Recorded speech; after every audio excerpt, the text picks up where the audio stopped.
Here in Canada, the federal opposition is crying foul over the Prime Minister's use of government jets for partisan events. The NDP says taxpayers should not be on the hook to fund Conservative Party business. And that's the same position the Tories took before they were in power. But as Vassy Kapelos reports, now it seems they too like to travel in style.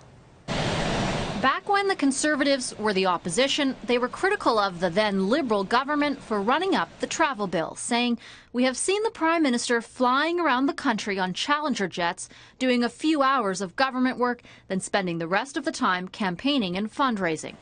But the tables have turned, and now it's this Prime Minister's travel under a spotlight.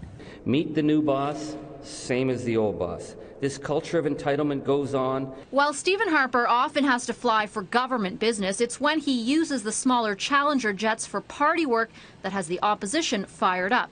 So much so the NDP introduced a motion today to limit travel on the jets to government business. You stand for accountability, and you're not going to hide behind a government of corruption. Come on, stand up and stand with us. Now, the Conservative Party has reimbursed the commercial cost of 17 such flights on the jets since 2006. They paid the Department of Defense a total of about $37,000. The issue for the NDP?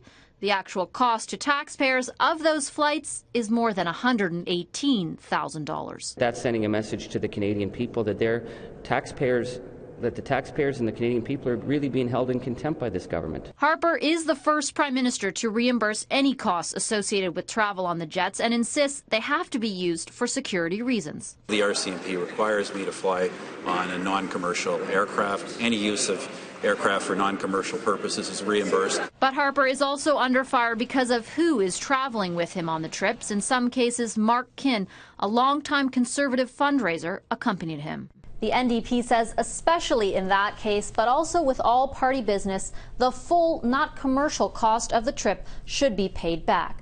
The Conservatives, meanwhile, maintain this is all much ado about nothing, pointing to the fact they've reduced overall travel costs by 23% in the last 5 years.